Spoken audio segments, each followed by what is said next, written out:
Hello everyone, I hope you're doing all super amazing and welcome to my complete champion guide on Elise. And I'm honestly super excited to share all of my knowledge with you guys. I have like 13 years experience of playing Elise and I've played as well internationally against Doinby and won a game against him. And I was or am actually known as the filthy Elise one trick, and basically in this video right here I'll show you everything, actually everything you need to know on how to master her, and as well some other general fundamentals.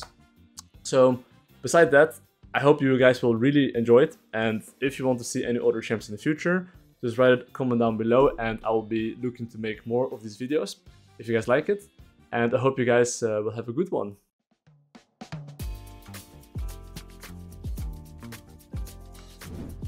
Strengths and weaknesses. So what makes Elise strong? Elise is very strong at dueling. She has very strong ganks. She has very good skirmishes, and she's really good at tower diving. And she has like the most insane snowball potential if you're playing well, and you can basically just one-shot everything. So what are her weaknesses? Her weaknesses are that she has like a slow clear. If you fall behind, you won't be that useful, and it's bad against many tanks that buy MR. And she falls off a bit late game, but if enemy team doesn't buy MR, she's actually completely fine. She gets like a bit outpaced by like farming AP junglers. That's as well a downside.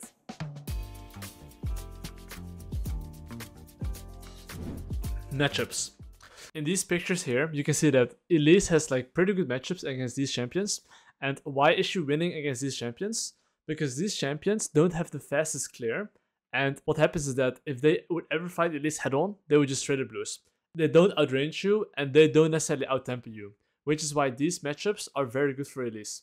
So these matchups, you're basically winning, but you're getting outscaled. And those are basically all the tanks, because Elise wins against every single champion in the list here that's being written down in the early game. However, the moment they get HP and MR, they start outscaling, but the Elise will be able to dictate the game in the early game and even the mid game if she gets a small lead. And as long as these tanks don't buy MR, they will still get one shot. So these are the matchups that Elise is getting like outpaced / outscaled a bit, because these are AP junglers that have a decent clear and they basically scale pretty good as well. These junglers, what they have to do is just make sure they farm up, respond to Elise, and Elise won't be as good. However, if they do make mistakes, it's not that easy to play the game against Elise, especially if you have map control. So these are the bad matchups for Elise, which is that Rengar, Udyr, Ivern, and Zac. So why did I write bad matchups? It's because these champions actually low-key negate Elise, and if they just like survive and breathe, after level 6, those champs are just simply like more useful. These are the matchups that I would rather not play against, but they're still very playable, of course. But these are literally just the best matchups that I think are playable against Elise.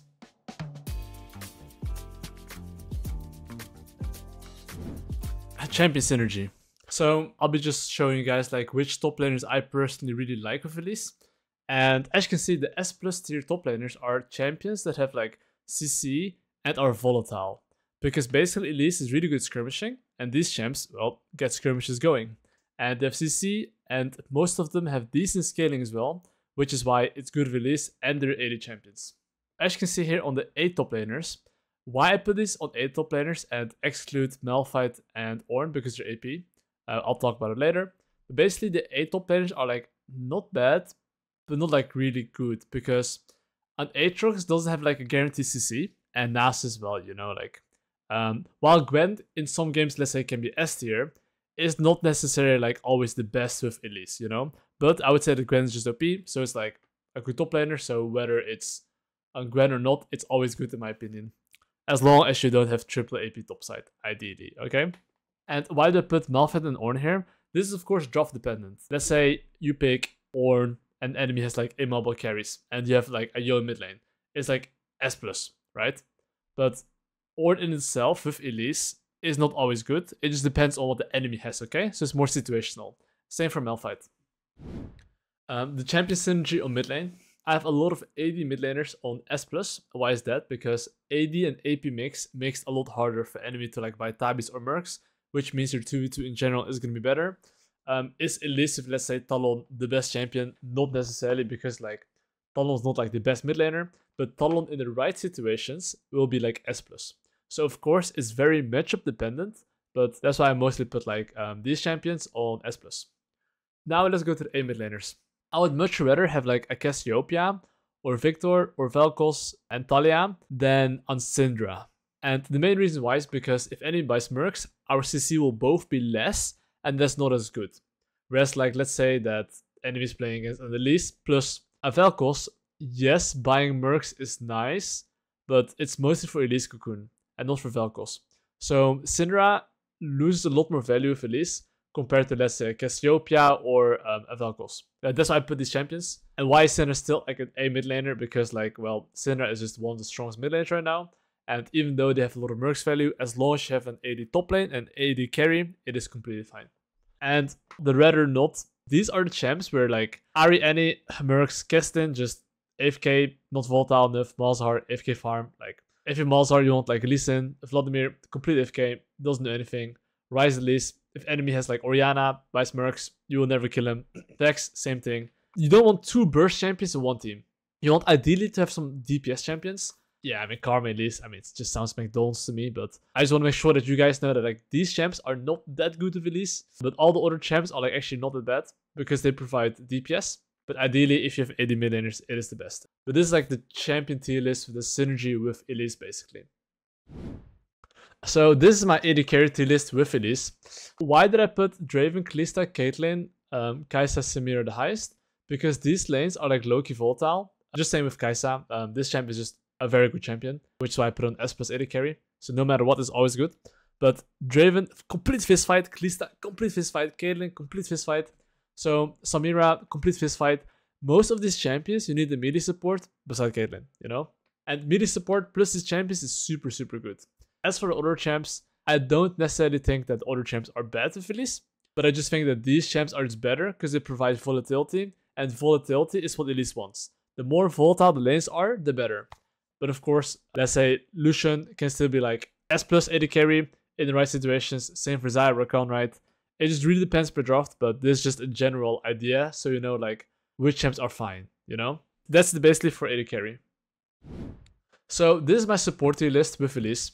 I'll explain why, and by just saying Yuumi and Sona dodge on side. It's just so fucking useless, it's crazy.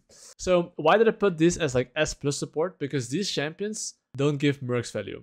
If they go Mercs, well, it doesn't matter, because Spike Hook, Nolus, Blitz, Rel, it doesn't matter too much for these champions. Whereas like, let's say Leona, Rakan, and Thresh, it's like A tier, because they're still pretty good for Elise, right? You have really good gank setups, but it's just not as good. Because if they go Mercs, well, you kind of lose a lot of value, right? The main reason why I don't like Rakan as much of Elise, because Rakan requires a champion like Hecarim, Velvet, like something that just goes in and I can set up for Rakan. But Elise is not that good at that. Elise needs the setup, so ideally like a Leona, Rel, Nolus, right? Which is why they're not that good together, but it's still fine, you know? I would actually even put Rakan not optimal, but it's actually still a pretty solid champion. And well, regarding not optimal, honestly, just anything that's ranged. Like these champs can still be good if, let's say, they are having a counter matchup and they play these champions and if hard winning bot lane, then it's fine. But let's say that you just have these champions and it's a whatever matchup bot lane, you don't really do anything with these champions unless they're stomping lane. But yeah, look at these champions. Like maybe beside Renata or Karma, these champs don't really stomp lane, right? So these are just not optimal. These are basically the champions that are good with Elise on support.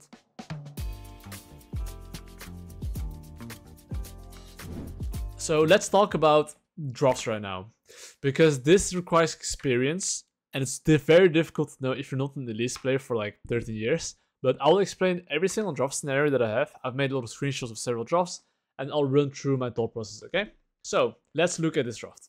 I have Elise for Nekton, banger. So S+ top laner, I really like this, okay?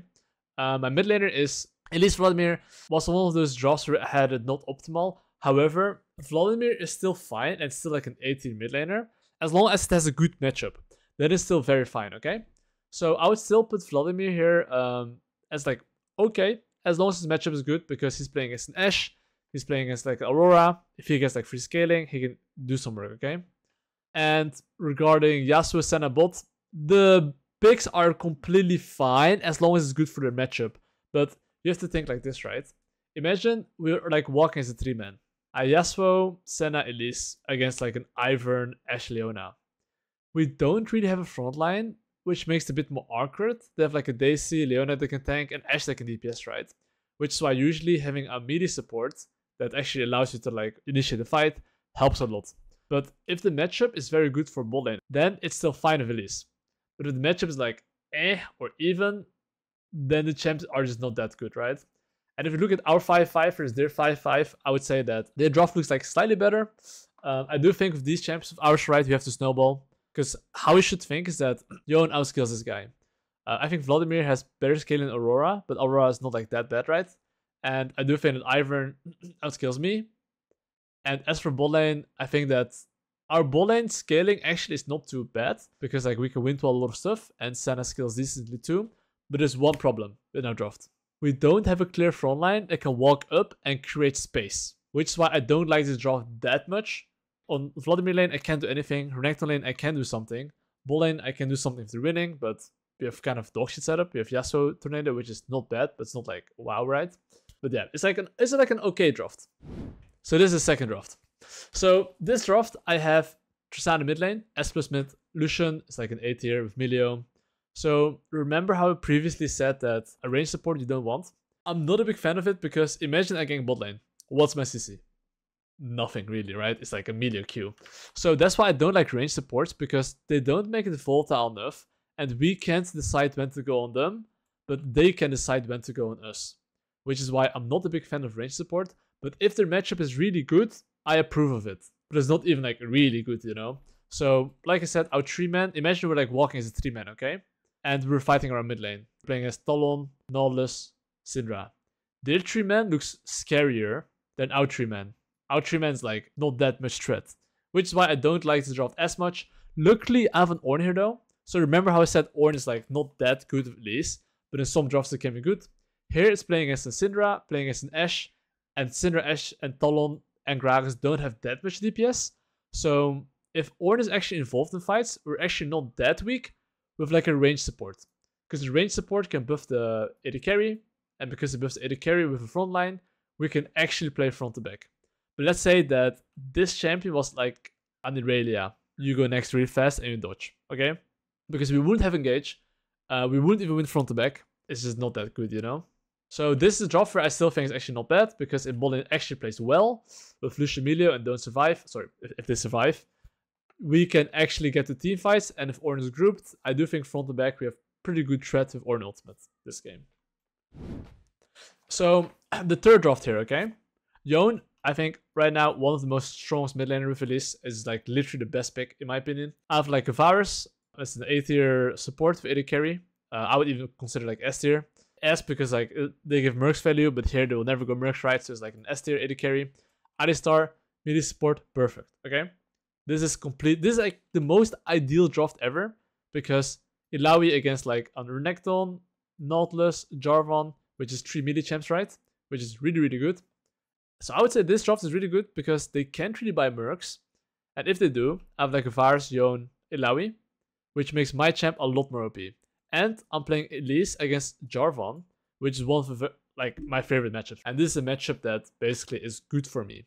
So as for our team fighting, right, in general, how you have to perceive this draft is that you want to move Alistar, Elise, Yone through the side lane, push out the side lane, and group, and then look for fights if possible. If not, play vision. But I'll explain all of these things on the next things we'll be talking about. This is my thought process on draft, but very good draft, this one.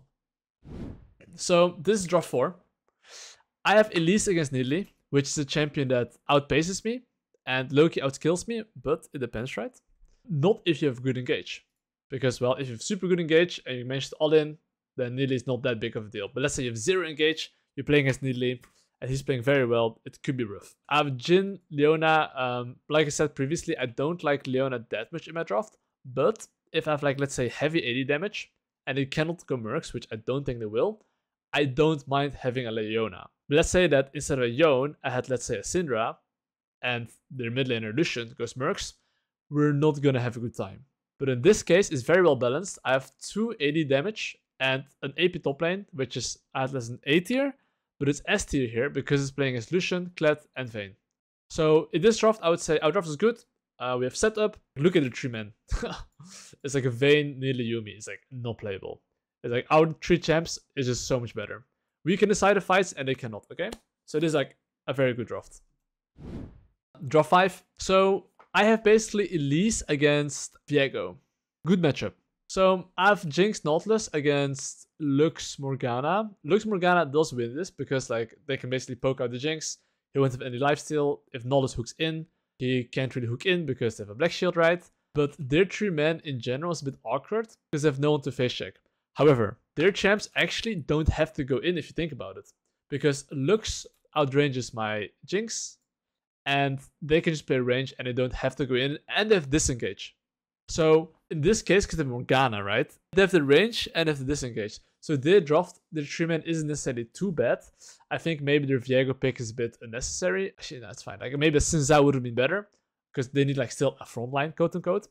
But I would say that this draft is still very good for Elise because I have like an engage support, good at the carry. I have Talon mid lane against Yone, which is alright matchup.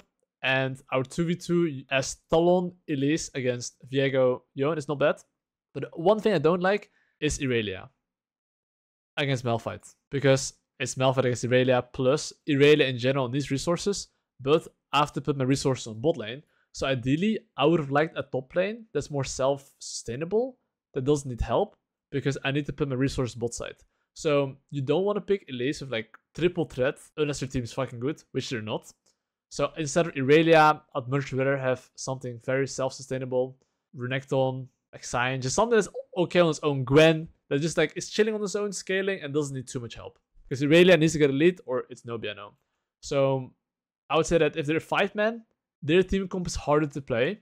But if you remove Malphite out of the equation, and Irelia out of the equation, our 4-man looks not bad against their 4-man. So if you have drafts where your top lane is like really useless, enemy top lane very useful, try to avoid fighting when he's grouped. So draft 6, I have Lucianami, not a big fan, unless they have a good matchup, which is good against these guys. So in general, I don't really like Lucianami, but luckily they don't have a, like Aphelios Nautilus. They have like an Aphelios Lulu, so I'm happy with this. If both junglers are handicapped with range support, that's completely fine. Then it just depends on your jungle matchup, which after the change, because you reveal Kha'Zix, is actually not too bad, but I still don't like this matchup that much, because if Kha'Zix just dodges a cocoon, it's still hella annoying. And if he gets a free kill, he just starts snowballing. But I would say that our draft is pretty good, because they cannot buy mercs, and they're all squishy, which is really good for my champion. And my bot lane should be winning, and my mid lane should be fine, and my top lane should be losing. I would still say that like our skirmishes in general are not too bad, and I'm okay with this draft. So draft 7. This is a draft where I have Syndra.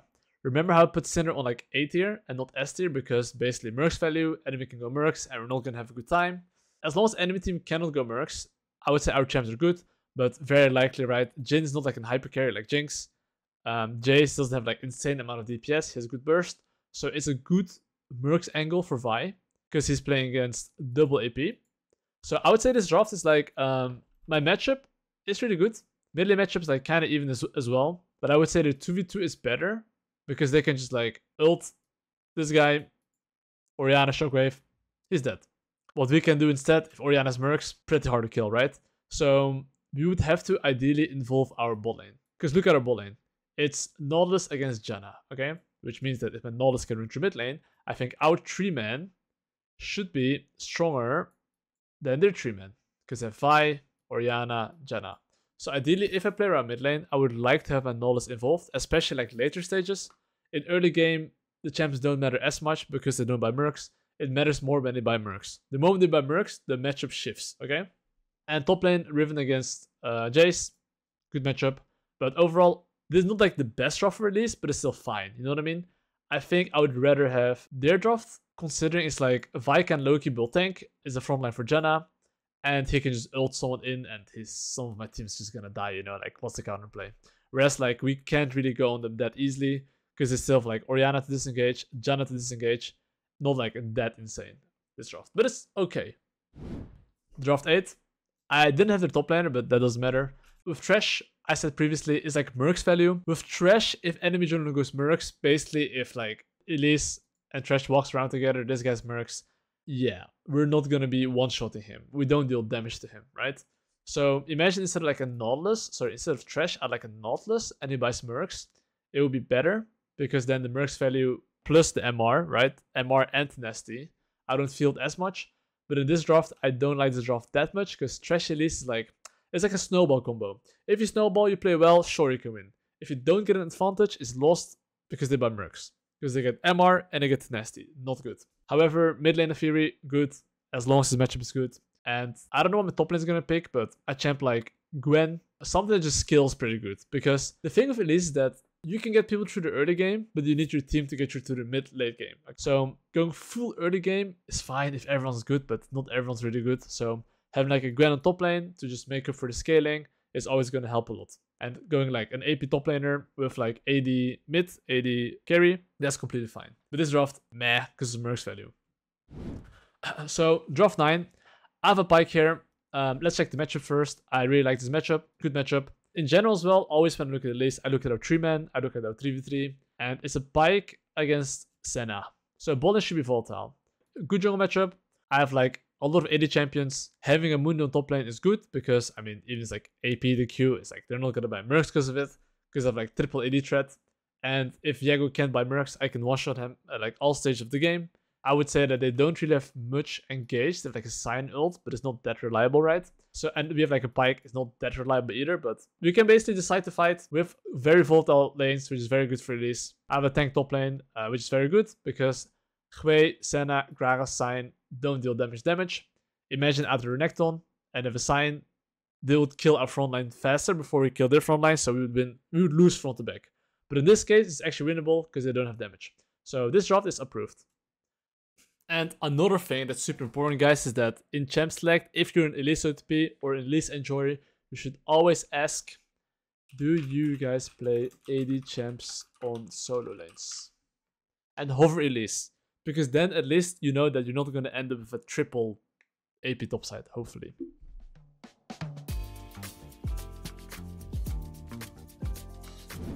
Elise runes. So basically, I'll be covering why I'm running this rune page to explain you everything you need to know and what the reasoning is, okay? So I like to go Dark Harvest over Electrocute. Why is that? Because the moment you have your Shadow Flame, and well, if you damage someone below 40%, your Dark Harvest actually deals extra damage as well, which Electrocute doesn't do, because it's always going to be like above 100% usually, right? Which is why Dark Harvest on the list is for sure the best rune. The next thing is basically Sudden Impact, which is why, well, if you go on Spider Q, Sudden Impact works as well. And usually, well, you have Q every single 6 seconds, so you'll always proc it when it's off cooldown. As for next rune, it's a Zombie Ward. Why is this over Eyeball? Because usually on the list, you will even buy Super Level 1, depending on your game strategy, and you'll stack your items pretty fast, and you'll get wards on top of that, which is very good. And as for the next rune, Relentless Hunter, because with Elise, bro, it's gonna be a complete shit show. You wanna have Relentless Hunter because the moment you get kills, the extra movement speed that you get is gonna get you faster to the right place, and that will get you more kills basically. Especially in mid game, there's gonna be a huge difference. And as for why do I have Precision second and why do I have Haste? Because in the current Elise build, which is Storm Surge into Shadow Flame, you have 0 ability haste. With the ability haste rune, well, this helps you getting ability haste on your spider and your human form, which is pretty good because ability haste is more valuable the less you have. And this is going to be the only ability haste that you're going to have in your item set. And as for basically secondary rune, why do I have cut down over Coop? That is because on the list, honestly, the moment you drop someone to like 40%-ish and you have like 1 or 2 items, most of the times you're actually just one-shotting them. Because then your Dark Harvest procs, your Storm Surge procs, and like, yeah, you just like literally one-tap them. So the more important things is just drop them below 60%. And in mid to late game, most of the times, you just press the W for poke, and your cut down deals extra damage than instead of like Coop. Which is why I think cut down is the best. And as for the, well, attack speed or health, I would always recommend attack speed, just very good on the list. You get value out of it from your ultimate. And regarding this one, is the only one that has to be changed. Let's say you're playing against Syndra, Leona, and Sejuani.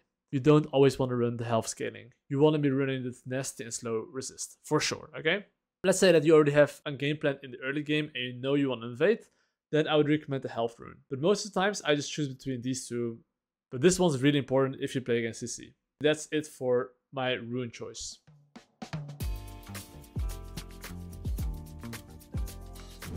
So regarding builds, guys, we're going to be talking about Elise builds right now, and it really depends. But in general, the core items are this one. You almost always buy this unless you have like a triple AP, an enemy starts buying like mercs and some MR items, and more than 2 targets have that. Then you should go Storm Surge into Void Staff instantly, okay? So that's how you usually like think about item builds. But usually, I mean, if you pick the Elise when you have like triple AP, you already fucked up. You don't want to have that. So the next thing is that what do you want to build against people that build MR after a while, okay? So usually I like to buy Void Staff third item because, well, if they have MR and a decent amount of it, then you want to buy Void Staff to negate the MR because Elise deals like current health damage and like remaining damage. So having like damage as low-key true damage is very important. And you might wonder, what do you buy as fourth item, right?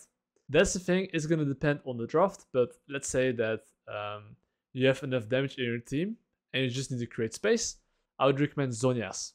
If let's say that you don't have enough damage and you kind of need to deal damage because, I don't know, you don't have damage in your team, then I would recommend Rabadon as the fourth item, right? Or let's say that enemy has like some crazy champs like Blitzcrank and Ashe, and you need to like have Banshees, or else you get one shot and like a Syndra, they have like an AP jungler. You could even consider Banshees, right? So it's very situational, the fourth item, depending on what you need and what your team does. But in general, hope that is enough for the Void Staff item. Okay, so regarding this one. So when do you go Rabadon third item? Well, and why Rabadon? Because at this point, okay, you're dealing true damage with these items. You have 45 Magic Pen. If they have no MR and you buy Rabadon, okay, Elise scaling actually isn't even that bad. So if you actually buy a Rabadon and you press your W for poke, it's actually going to deal a lot of damage later on, and you can even use that as a poke. It legit pokes giga hard, and people underestimate Elise poke.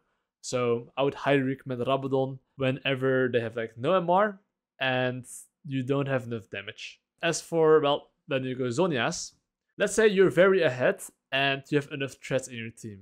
There's usually only one way to lose the game. That is if you, well, get caught or you die, or let's say you're playing against champs like Syndra or Zed, that you can basically negate a lot of their abilities or slash ultimates, then I would recommend Zhonya's as well. But if that's not the case, then, well, you can go these other items that I mentioned. There's even a scenario where you want to go Banshee's third item. If you're playing against, let's say, Syndra, Leona, Nidalee, just a lot of AP champions, and having Mercs is nice, then I would recommend going Banshees as another option. But usually that's like very rare. Usually this is my core item. And of course, as the fourth item, right, let's say after Zhonya, what do you want to go? It really depends per game, but I would just go Rabadon. And in the games, let's say I'm Void Staff and I don't really need to create space, then, you know, you can go Rabadon, you know? Or let's say you have your Rabadon item and you need to decide, okay, what do I go after Rabadon? Usually, honestly, if they have like no MR, going Zhonya's is always like safe. Usually though, fourth item, I would recommend Zhonya's usually. Because like at that point, just surviving for 2 more seconds, creating space for your AD carry, usually is more important than a bit more damage. Unless they have like a lot of MR, right? Then I would recommend maybe Void Staff. But otherwise, I think Zhonya's is pretty good to create space. So this is the Elise builds in general that I opt into depending per game.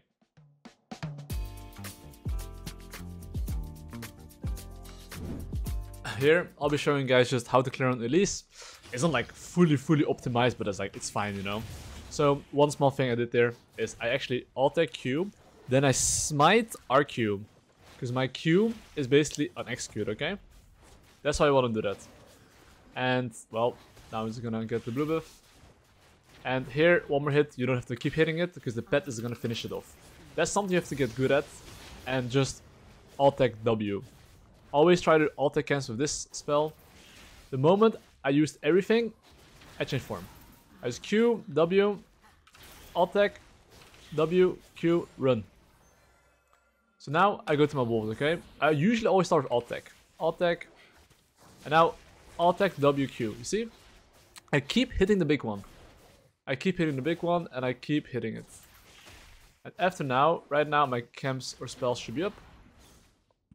Oh, I missed alt-tag, but like, basically, I W it. But you see here how like the wolf is still dying here. And here's the thing as well, okay? If you're not gonna go for a gank, always 2 points in Q. Let's say you've looked at laners, mid, bot, no gank, no problem. 2 points in Q. That's what you want to be doing. So now, after like 150 HP-ish, okay? You start hitting the small ones. You don't have to finish it, you see? This is perfectly on time. Q, alt tag, W. Keep hitting it. The next time I use my Q, I instantly change form, because my spells will be back up. And now, again, change form. So you see, every single time, my, and here's the thing as well, okay, look, okay? I'm not gonna keep hitting it, you know? I'll just like, run out, because I'm ranged. I'll just smite it, same principle, right? This, and then, well, basically, you gotta clear here. And of course, as you clear this, don't like just stand still and hit, just keep walking, okay? But that's just a bit how you clear on the least. This is with 2 points in Q, and I would still make it on the Krabby here perfectly on time.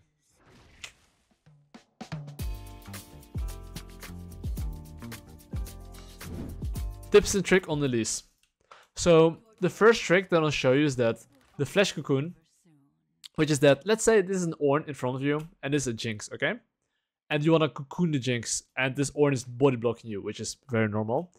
What you can do is like E-flash, so you want to have your mouse on the backline, and then E-flash on the direction to land a cocoon here. So pay attention. You see how I landed that? And why does it want to be here? Because as you like cocoon flash here, you can like instantly Q him. You see here how I flash like this direction? I still had to walk a little bit to use my spider Q, which is not good. Which is why flashing as close as possible is better. So I'll show you like how a combo would look like without hitting the front line with my W. So I would use my W on the side here, flash like that, and then Q like that. And this combo is actually sometimes very, very useful, especially if someone's blocking, okay? Tip number 2. With the spider form, if you actually change form and you instantly press right click, you can alt attack. You can do this consistently, every single time. And when is this useful? It's honestly only useful if you need to like kind of execute someone and he's kind of close to you. So let's say that like I cocoon someone, okay? I use my combo, I just, yeah, alt attack, Q, and he's dead, you know? But very often, you don't really alt attack that often. But it's nice to know. Tip number 3. If let's say you're chasing someone, okay? What you can always look to do is like smite the minion as you Q. Because this is going to basically help you have another dash. So I had like cooldown refresh on before, but pay attention, okay? Look. It's like a small gap close that you could be using.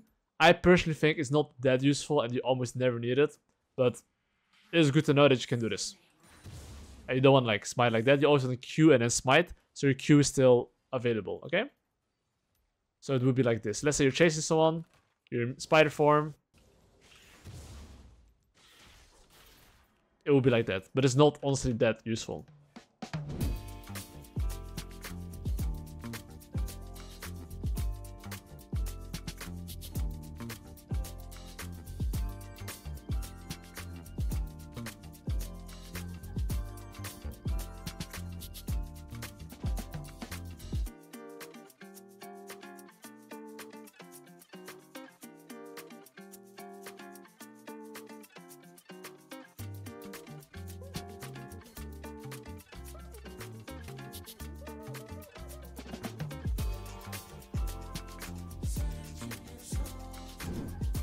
Level 2 invades.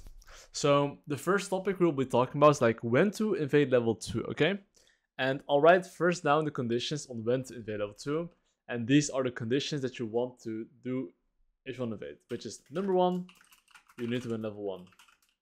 Honestly, you win almost against every single champion besides Warwick maybe. Like most of the times you win against almost every single champion, okay? So first things first, you need to win level 1. Number 2, you need to know if enemy starts top side or bot side. Why is this important? Because, I mean, it is nice to know who he starts. It actually doesn't even matter that much. Because even if enemy team starts blue buff, if you save your smite and the raptors, you can actually kill him at the gromp as well. Or take his camp, right? And if he starts top side, he's probably going to take everything. And if the raptors and the blue gromp, you can invade his bot side, okay? And then the most important thing though, which is number 3, make sure they have no ward. when I say make sure there's no ward, make sure at least you check that there's no ward here in the entrance. Because most of the times, people don't expect to get invaded level 2 by an Elise. So I'll show an example in this game here where I basically do Raptors. I asked my Yone previously here to ask for a ward, or I think I did. Or actually, I put a ward myself, actually. And small tip, if you walk through here, they actually don't see you. So hooking this wall, they have no vision on you, okay? Yeah, basically, I know that Evan started topside, and because I know he started topside, I now invade his blue buff. I'm holding my smite here, because I want to make sure that if he does like Raptors into red, and he comes to the Gromp, that I still have my smite, okay? So as you can see, I'm doing the Gromp here, and right now is a crucial moment where you should never overforce a gank, especially if they don't know that you invaded. Because the best thing that can happen is that they come here and then come here and they're like, oh wait, there's no camps. So what should you be doing is that you should want to full clear, even as Elise, yes, and take every single camp. I would consider skipping golems and just do red in the top side. And then look the base, get your items, and then play towards bot side. But if you see that you're potentially trolling, you can look for a gank, okay? So right now I'm looking for a gank, and just pay attention to what I'm gonna do here. Basically, he jumped forward, and I was holding my cocoon here. I'm holding my cocoon here, waiting for CC, and I just like wait for it. He now flashed, I dodge Stark stun, I kill him. Boom. So usually after you kill someone on bot lane though, just make sure you always push out the bot lane wave to make sure they get a good base, if they need. But in this case, they're very healthy and they don't need me, so I'm just gonna, well, base. This is the first example, okay? So this is the second example. So same thing here, I started doing the wolves here. But okay, pay attention as well here. Here, I don't know where he started, so he could have started maybe bot side, okay? So if he started bot side, look what I'm doing. I'm not walking like this, because if I walk like this, he might see me. Instead, I walk like on the side here, because if he finishes blue and is doing this, I would wait here for 5 seconds. Why do I wait here for 5 seconds? Because after 5 seconds, the Gromp will be around 800 HP, and that's where you can come in, chunk him / kill him, or just take the Gromp, and he's taking a lot of free damage. And after that, you can even take his wolves, okay? So this is how you want to walk if you think he might have started blue buff, or if you know, yeah, basically you get the point. And another game where I just did wolves into blue buff. After I take blue buff, I basically go to the bot side here. And here's the thing, okay, look. When I see this on bot lane, I actually was not gonna go bot lane, because they seemed very healthy. I would have just legit just covered the dive, full clear, and farm. But because Kalista took 2 tower shots, I'm now on bot side, and I'm gonna go and kill him. And just like that, I just got another free kill. And see how Jarvan now sees like, oh wait, hold up. There's no camps. Look what I'm gonna do next. I just take my golems. I ping everyone to play safe. I make sure I defend my topside camps here. And I just full clear. And take all my camps. And then I base and go into bot side. But that's basically like the level 2 invades. Level 3 invades. Okay, so you might wonder after level 2 invades, you might think, okay, Kirei, when do I level 3 invade? So level 3 invades are good, but this requires a few conditions, which is actually level 1 ward. I'll explain why soon, but level 1 ward, win 1v1, and ideally lane priority. So these are 3 things you need. So let's say that you are red side, and you're playing Elise here, okay? And you're basically starting top side. Enemy team starting top side as well. You won't have like level 1 ward right here, because if enemy jungle does like this camp, this camp, this camp, this camp, now you should have finished this, and now you can run towards this camp here. So usually enemy team gets 4 camps and you have 3 camps. And you can then look to invade him if you have a good matchup. However, one downside. If you're playing high elo, people usually know that they might get invaded. So instead of them doing like red buff as their 5th camp, they might go to golems. And then it becomes a bit bad on Elise, because then actually what's going to happen is that you respawn this camp, and he respawn this. So in the end, it's not even that insane, but usually that's how you want to be invading level 3. And that's an option you have, okay? However, the invade that I do like the most though, which is like more consistent, is that let's say I see enemy jungle start topside, and he does this, and I, let's say, do my red buff, and I do my golems, and then the raptors. Usually on Elise is my favorite pathing, and keep it confidential, please. If let's say enemy bot lane is like deciding to push my bot lane in, and I see their bot lane put down a ward here, I can then decide to like run around here and kill them. And if let's say my bot lane has a push here, okay, which means that actually push them in, that means that my bot lane can actually follow me to invade here. So then if he does like these three camps on top side, and he basically, I spot him on the raptors here, then I can know for sure that if he takes this one, I can for sure take this or this, and kill his bot lane. So either like I kill his bot if they're overextending, if they're not overextending, my bot lane probably gets the push, and then I can use the push to invade. That's usually what I like to do in Elise, and the three conditions are, of course, level 1 wards, win 1v1, and 3 just like lane priority. These are the things that you need to invade basically on level 3. And I really like this pathing, especially these 3 camps into here, especially if your win condition is bot side. Because on Elise you want to fight, okay? That's what you want to be doing in the level 3 situations. How to gank. So right now I'll be showing you how to gank, and what's very important to know on Elise is, first of all, before you even go to top lane, okay? So as I'm pathing top side here, I am just paying attention to if enemy laner puts down any ward. So let's say before the game you already recognized which lanes are volatile, okay? You want to be looking at that lane that you're pathing towards to, and look minimap and see if they put a ward, okay? So right now you can see the Benar ping that he put a ward on top lane here, okay? Which means that he has no more ward. So even if he didn't ping, you should see if they're ever gonna walk to the river here, okay? So now I know the top lane has no ward, and now I try to recognize, okay, can this guy crash the next wave in time or not? So right now I'm just looking at top lane wave, okay? And what I'm seeing with this information when I look top lane is that this guy has no ward. So every single time there's a minion, he probably wants to walk up, and even if he doesn't want to walk up, he's probably gonna try to get XP. So I'll just show you how I'm gonna gank this. As I'm ganking this, okay, I know there's no ward, so I know I have like a lot of time before I have to show myself. So before I go for gank, I'm literally gonna try to hook as close as possible to this wall, because I know he's gonna run this direction. So I don't want to run like this. I always want to like run from this and then like cut them off if I have to, right? It's always better. So you can see here, I'm like literally hooking the wall here, and pay attention to the timing, okay? Always go for a gank when they go for last hit. Why is that? They don't look minimap, they walk up. That's the perfect time to go for a gank. The lower the elo is, the longer it takes for him to realize, but the higher it is, the faster. But even like Faker, it would take him like 0.2 seconds to react, right? So right now this is the perfect time for a gank, because he's gonna go for this fat minion right there. And now I'm like, surprise. And there's nowhere to go. This is example 1. Example 2. So right now I sweep this bush here, and I know there's no ward. And as you can see again, it's better to wait like legit 5 more seconds if you have to, then go instantly if it increases your chance by like, let's say 30%, right? Because me going solo here, I'm never gonna get a kill. So what do I do here? Same thing. I'm hooking the wall here, cutting off their escape path, and look what I'm doing here. Now it's go on them.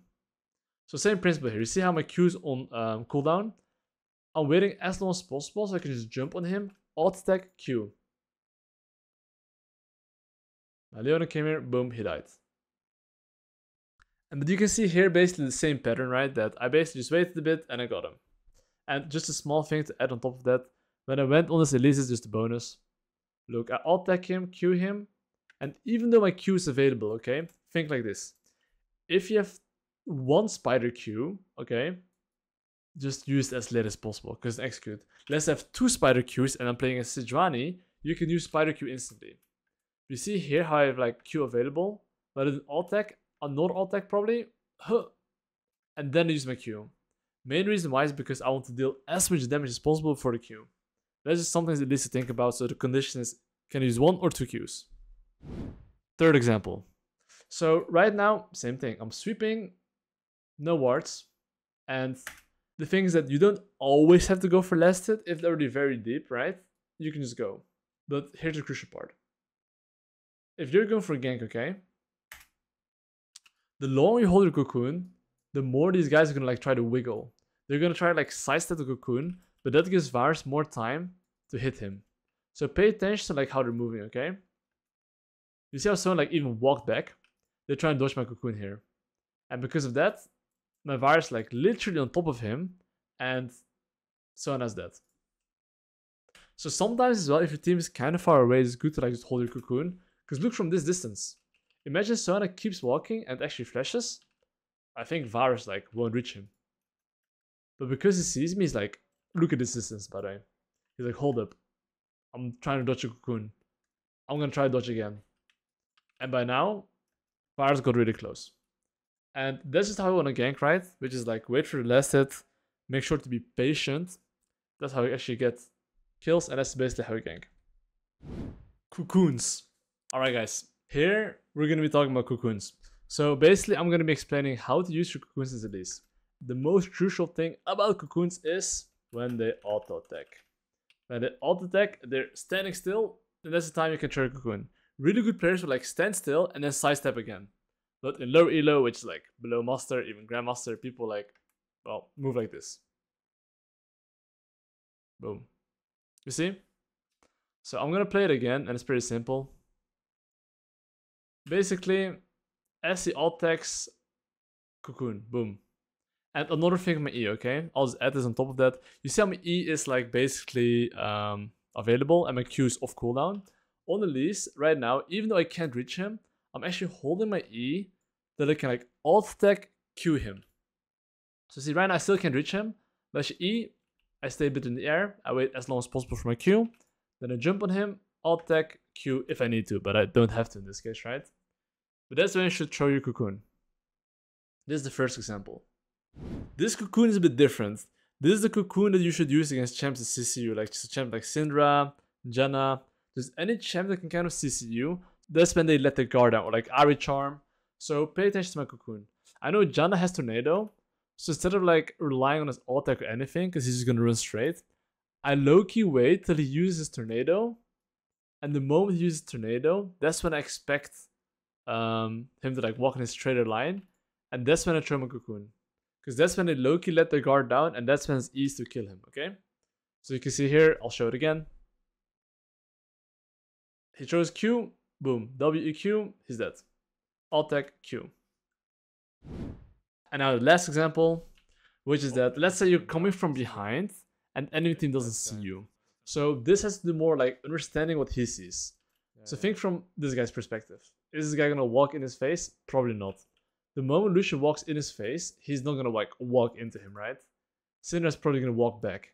So what I do usually is like I pay attention to my Lucian's movement, and based off that I can throw my cocoon. So look, right now I know he's not gonna like, you know, keep walking forward. He's gonna walk back as Lucian walks up on him. And now it's very easy to predict the cocoon on where he's gonna walk based off my teammates' movement. So this is something you should be knowing about if you're basically ganking from behind, because that makes it more predictable on how they're gonna move. When to skip camps. So basically as Elise, honestly, you have to know when to skip camps. So when I say you have to know when to skip camps, you have to understand when it's good to skip and when it's not, and how they recognize that. So usually what I like to do is I call it the 530 wave. 530 is usually the wave where laners get level 6, and if they have like the wave control and they can crash it, this guy's level 5, my Fury will be level 6. So what do? Even though my wolves are up, I'm gonna sprint towards the top side here, and when it crashes, he will be level 5, right? Because he usually needs his cannon minion to get level 6. So as you can see here, I'm just like sprinting towards the top lane, skipping everything, because it's gonna be like this. I call it like a win-win situation.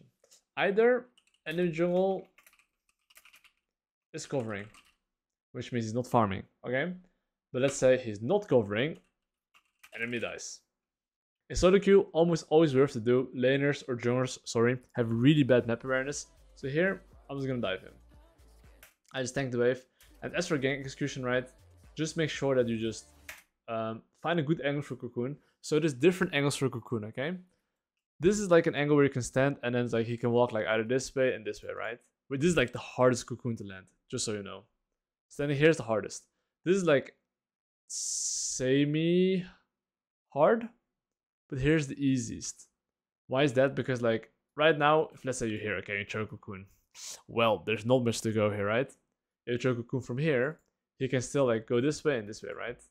This way is like a lot easier. So it's something to think about as well about angles, but honestly, this angle is completely fine. It's still very easy to land. So here, I throw him a Cocoon, he W'd on me, and I just jump as late as possible, jump on him, kill him, boom.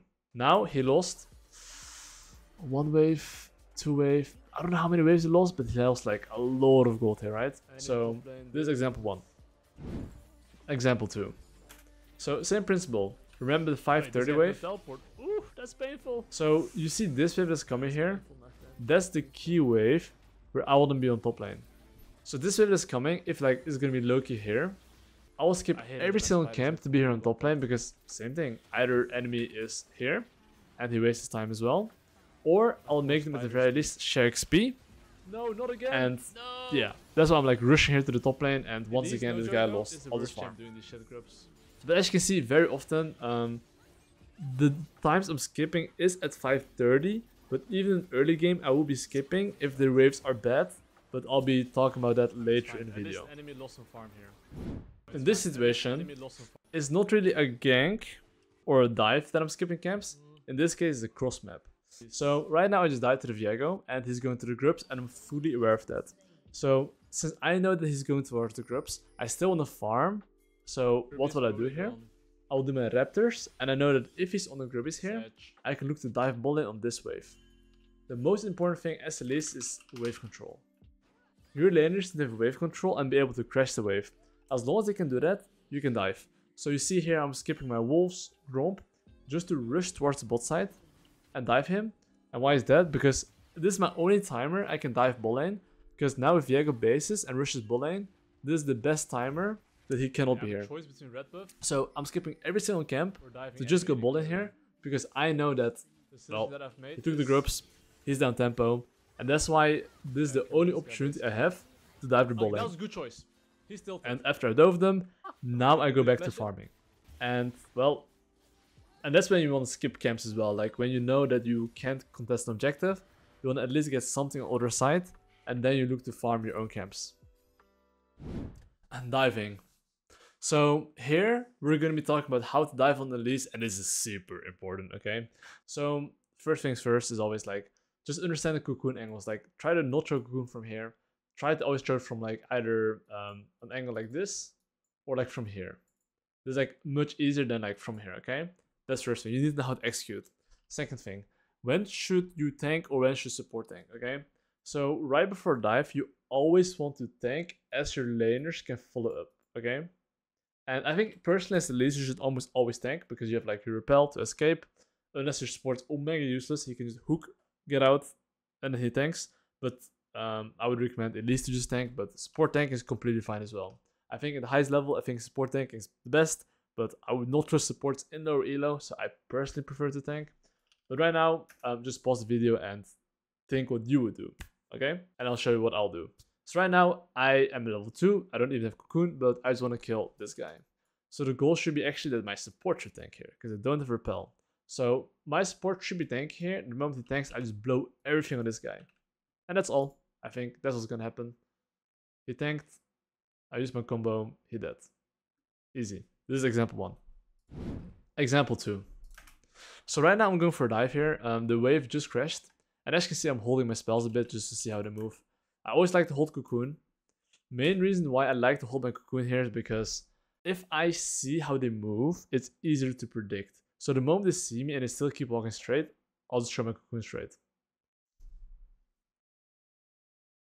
This is not really the craziest dive, but I can explain you some small trick that I do usually.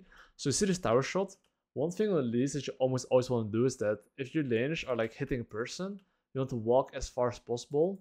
So the tower shot line is coming to you. You can drag it as long as possible and buy more time. So see here I'm like running out. I'm making sure I'm buying time basically. And that's how you usually want to play on Elise, which is buying more time, especially for E. So your laners can basically hit longer without much danger. You should even argue whether I should even hit him more, because I think that personally, if I actually just like use my combo here, and right now already like there's one last alt attack and run out, and stay max range, I think that would be better. So guys, I wouldn't even take the tower shot here. Example 3. So right now I've cocoon and everything, and it's really good my Lucian chunks the enemy team before you dive. So same thing. You want to make sure your laners are close, and then you throw your cocoon. So you can see here, I'm just literally throwing everything. You see how I'm standing max range here? And now I E. Not too complicated. But now, a bad dive. So in low elo, what's going to happen, okay, is that what might happen is that as I'm coming, sometimes people might go in too early. So let's say that Nolus like starts alt-attacking him and I'm not in range. That's what can happen in low elo, and I would be careful with that. So right now I want to go for a dive, and in general on diving, you almost always want to focus the enemy AD carry. Because like they lose the gold, and in the end, if you kill support, it doesn't matter. You know, you really want to kill the enemy AD carry, because enemy AD carry is gonna clean you up if you kill a Janna. Because he has damage, but Janna doesn't. So right now, pay attention, okay? I'm not even close yet. I can't hit him yet, okay? And I can really see my team is trying to tank already, which is way too early. I would like to get close first and then go on this guy. So see what my Null is doing? He actually hit the Janna. So you can see here this dive was like very scuffed, because first of all, my team went in a bit too early and I wasn't in range to hit, and my support focused the virus. So this is a risk with diving, is that your team goes too fast and you're not close enough, and they maybe hit the wrong target, okay? And remember what I said about angles, that this angle was like the worst angle to shoot. Imagine Jin's like here, a lot easier to hit. Imagine it's here, a lot easier to hit. Same with Elise. You don't want to be in this angle. But yeah, you can see here that like Varus like barely survived. Look at his HP. If Nolus actually attacked him, he was dead. And you can almost always dive everyone 100 to 0. But I just want to show you like a bad example, so you guys understand better like about diving. But this is a good example to show you regarding the dives. How to fight. So basically guys, in the end, if you play Elise, you need to know how to fight. You need to know your limits. You need to know how to use your abilities. Every single skirmish that you get like a kill and you play perfectly, it's huge. So this is an example. I'm getting chased by Sona, okay, here. If you have repel every time available and the enemy has like, let's say, some spells that can damage you, you want repel on their spells. So Sona tried to Q me here, I repel, and I jump on him, okay? And pause the video please and just try to visualize how I would fight this, but I'll show you what I'm doing here, okay? So right now, I know only have one Q to kill him. Usually if you're playing a squishy target, you want to use your spider Q as long as possible, okay? So look what I'm doing here. I'm alt-attacking him, alt-attack him again, alt-attack reset, change form and kill him. So this combo looked a bit fast, but I'll basically play it again, okay? So look, I alt-attack him again, then I don't use my W here at the moment it's up, I actually alt-attack W instantly, alt-attack W, and then I use my Q, because that's the perfect time to like use my Q as I used everything to buffer. And I know now all my other abilities are coming up. So now I change form, and I did one more spider attack, the EQW.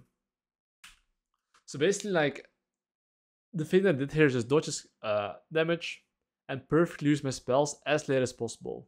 So usually what bad Elise players would do is that they would use their Q earlier and they wouldn't use the alt-attack reset, okay? This is the first example. Second example, here I'm 1v1ing a Talon here, okay? I'll just play this first so you guys can look at it. But I do like a very similar thing. This is like a super close fight.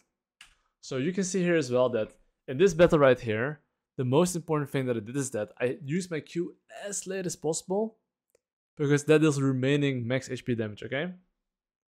Kunim, I alt-attack, W reset, and why do I hold my Q so much like this? Because my second Q is never gonna come up. I can only use one Q anyway, so I try to even weave one more alt-attack in. Then a Q, change form, QW, alt-attack, and he died. If I played this a little bit differently, I would have lost this. Next example. So basically right now I'm chasing an Aurora here, and I'll just show you like the combo and Elise that I use. So E flash. Now I could Q here, right? But same principle. I R, Alt W, and then Q him to deal maximum damage here. Instead of just using my Q instantly. And let's say this is like under Necton, okay, or a Sejuani's tank here. Sure, I would use Q right here, because I'll probably need 2 Qs to kill him. But because a squishy target, I need 1 Q, I just, used as late as possible. Next example of skirmishing. So I'm just doing a Baron here, okay, and you need to understand enemy vision. So right now, they don't have vision wards on me. So what do? Think like this. Ryze here doesn't see me. He only sees this, right? So as Elise, you want to like not be too obvious. And here, because it threw Cocoon in the bush, I land my Cocoon on Ryze, and basically we just win the fight here. Like small things like this, legit, would just dictate how a fight goes. And understanding these things, understanding enemy vision, would help you a lot. So in the next example here, I'm having a fight in the river here and I have no flash. So I do know there's a plant here. They do have mid priority and they do have bot lane priority as my Draven is dead, right? However, because I know that there's a plant here, I can actually just get out of here. Which is why I actually went that aggressive, because without flash you can never do this. So like, I'm not even skirmishing here, but I just know that I have a plant there and I can use it as escape. These are the things you want to be doing, because then you can play more to your limits.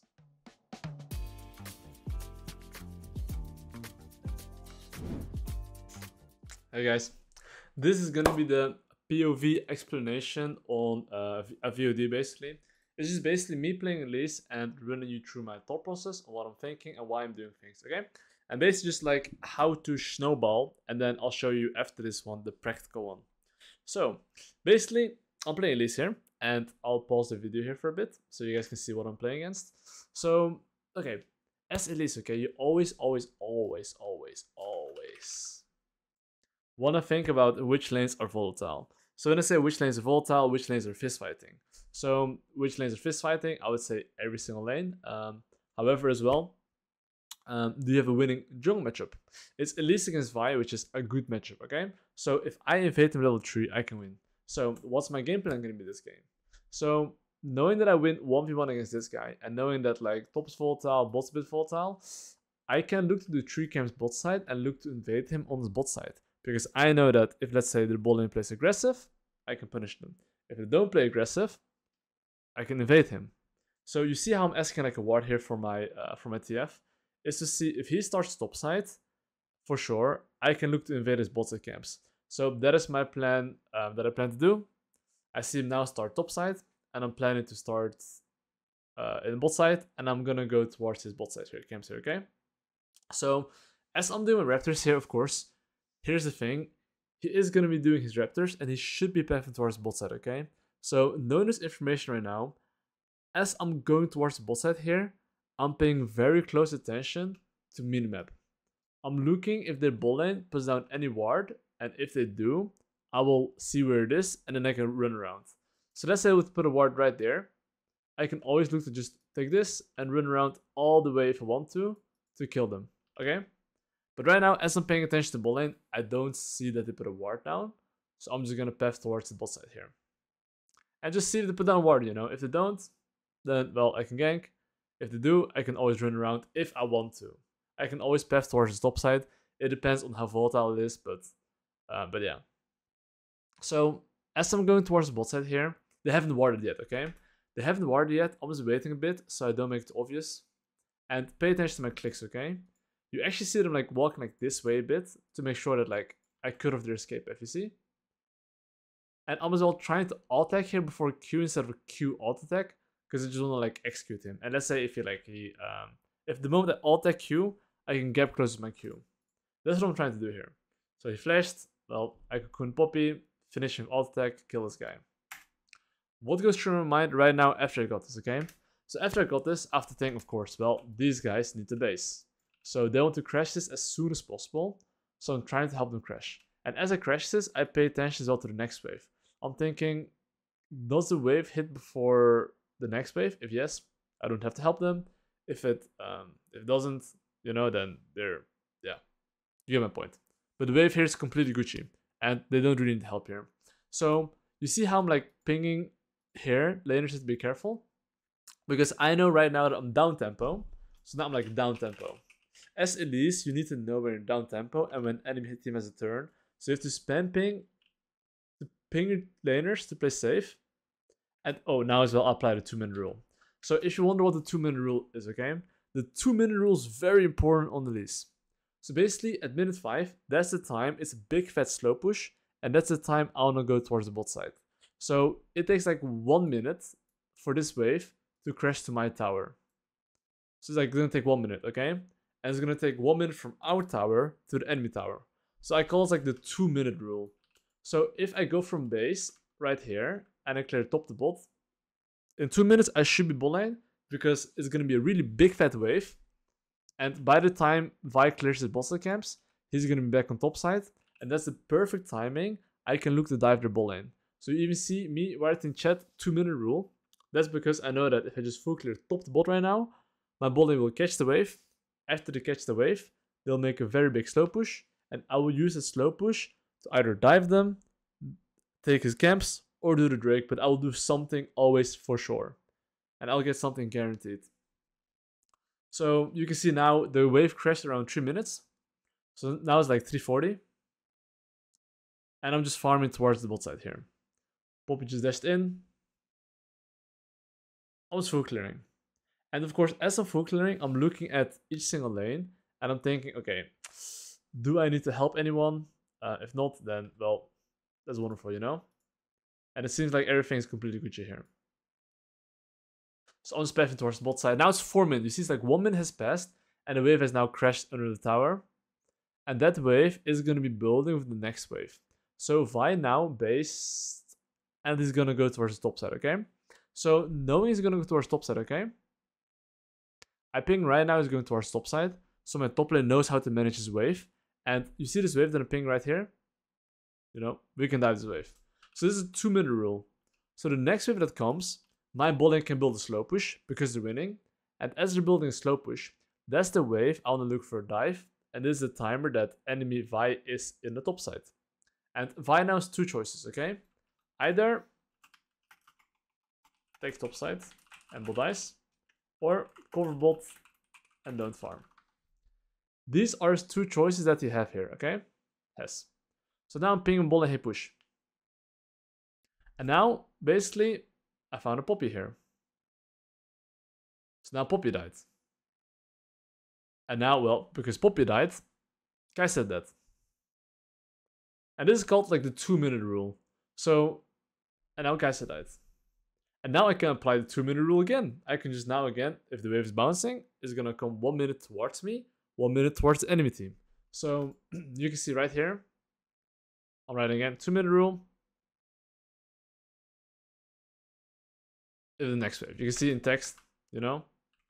So I'll go a bit back, okay? I'll go to minute 3. So you see right now, boom, minute 3. It crashed on the tower, okay?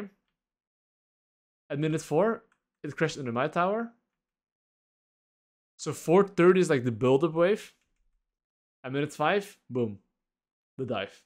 So this is the 2-minute rule, and it's by the way applicable every single time. So if the enemy joiners are top side, and the rest of you killed enemy bot lane, you can apply this concept, okay? So now once again, right, the 2-minute rule.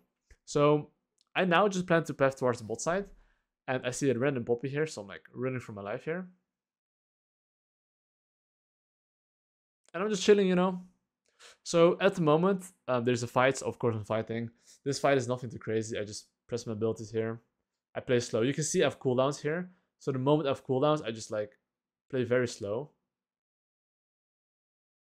I see Ari moving here. Finishing the Poppy. I'll pause the video right now.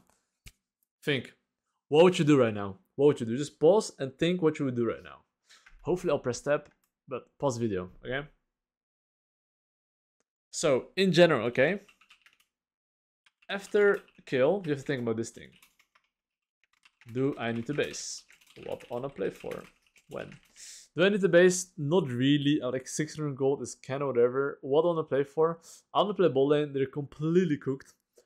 Taking these groupies alone is like really awkward as Elise. So I'd rather not, probably. So my answer is that do I need the base? No. I can heal from my camps. I would like to play for bot lane. When would that be? After my full clear, okay? And this. If it does grips, I can dive bot lane. So if imagine enemy jungle skips all the camps and doesn't do this, and rush to the grips, their bot lane dies. Do I think grips is more valuable than bot lane dive? No. You should think of like camps, especially enemy camps, as like an objective for you. Because if he goes top side on bot side, as Elise, you can easily dive their bot lane. And you can completely fuck them up. So right now, I'm going bot side. And like I said, if he ever goes top side, he's doomed. So I'm paying question mark on top lane right now. And I'm not sure if he's on it. But if there's nothing going on, I'll just take my camps. And I'll just go towards the bot side here. So now I see Vi on the bot side. And as you can see, I'm just going to take my camps first. And I will probably, hopefully, look to invade his blue buff. Because as Elise, okay, if you can invade enemy bot side, that's really good. Because if you can push him out, you do these things, okay? You spot him, which means your lanes are safer. Basically, well, you'll get the scams. You push him out. And these things is going to help you a lot. Because then if he goes to top side and you're playing towards your win condition, that is a banger. Yeah, his move hasn't spawned yet, and there's a fight here, so I'm taking this fight. This fight wasn't anything like crazy. I can just break down what I did here. Basically, I see like this fight here. I try to cocoon the Kaisa, just try to kill him and get out. But as you can see here, like I'm always trying to get like one kill and like not die. I value my life a lot because imagine I die here and needed like 100 more golds from item power spike. And my golem's up. That sucks. In general, you don't want to be trading kills. That's just not good, okay? So, right now, I'll do the pause video again, please. Please pause the video, okay? And I'll do the thing. Do I need the base? What do I play for? When? I hope you paused the video. I hope you did. Okay. Do I need the base? I kinda do. I'm quite low. I have this amount of gold. The groupies are up. And I paid as well attention to Vi respawn timer. Do you see how Vi respawned in 2 seconds right here? So even if I base right now, he's gonna be up tempo on me. Which means he has like 1 turn to do something. So the moment I decide to greet for the golems here, I know that enemy Vi has a turn. And I'm thinking, what can he do? So I know as well the enemy has tempo on me. This is something you have to practice. I didn't write it in the text. But I know he has tempo on me. Now I look at top lane, and I see my top lane super low HP. So think from their perspective. What does Aatrox see? He sees a weak Garen. So he really wants to kill him, okay? Because he's super low, he's probably paying, please kill this guy. And this is something as Elise you need to know, is that what do they see? Like, a lot of laners will just try to dive my Garen because they think, oh, enemy jungle is probably not here. Like, it's such a low chance that the Garen's gonna just base and like allow this Garen to farm, you know? So you can see here, instead of Vi, it's actually a Poppy. So now I'm really here to counter gank. And I knew that they were gonna go for this because I fought from enemy perspective. Basically what they were seeing, right? And now I get a killer. Okay, wonderful. So as of right now, well, this guy's stuck in the tower, so I'm gonna just try to fuck with him.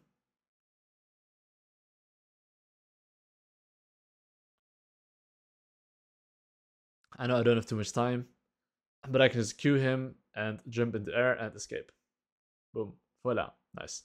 So as you can see, I just checked how much gold I need. I have my item. So the moment I have my item, once again, I'm now down tempo because I made a very good play and enemy team can do one thing. So what I'm thinking right now is that, okay, what can he do right now? And as I see all my camps up, I do want to farm. And I want to make sure I take my camps and think what he's going to do. So you see, I'm pinging now, careful, don't die. Because League is like chess, okay? Basically, you get something.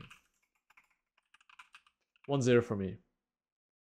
If enemy team can use their tempo to get something, it's 1-1. You don't want that. You do not want that. You want always to be like 1-0, 2-0, 3-0, but never like 3-1, you know? So as you can see here by doing the what you're playing for and when, you basically know what you're playing for, your win condition, so you're not wasting time, and the when allows you to keep on scoring. So even though I'm playing Elise, and this is like something I teach in my Patreon as well, which is just jungle fundamentals, this is just important, no matter what champ you play. And you can see my jungle tracking is really on point, and you can see here, let's say I could do my golems or even red buff. Instead of doing that, I would much rather invade enemy, because that allows me to spot enemy team, make sure my laners can die, I can go for a fist fight, and that's what it is really strong at. It's skirmishing. So now basically I invade the enemy jungle and I kill the Kaisa, and I take the enemy camps here. And after I take the enemy camps here, I will basically, I mean, I don't have the base, so this is the moment where I can take his camps, and then I can look to play for the Drake, because none of my laners need to base, and I'm very strong as well right now. So I'm probably going for the Drake here, because Kai says that. And once again, I'm probably, hopefully, going to track what he can do. So hopefully I'm ping, please Kirei, ping what enemy team can do. I mean, I don't think they can do too much. Like, I think my top lane on the tower has really good wards. They can only go mid lane. But I don't feel like I had to ping here, because I felt like every single lane is safe. But you can see here like how smooth the game is, right? It's only 12 minutes into the game, and I already got 12 kills. I'm literally getting 1 kill per minute, and I'm actually farming very properly as well, because I'm playing very well around the waves. And a lot of Elise players probably struggle with like farming and like ganking, but you can see here like I'm just playing off the base of waves and information. So right now I'm going for the grubbies, and of course as I go for the grubbies, consider grubs is like a goal as well. If I get 3 grubs, he doesn't get anything. That's a 1-0 in my books. So you can see there I pinged my TF to play safe, and I basically just get the grubbies here.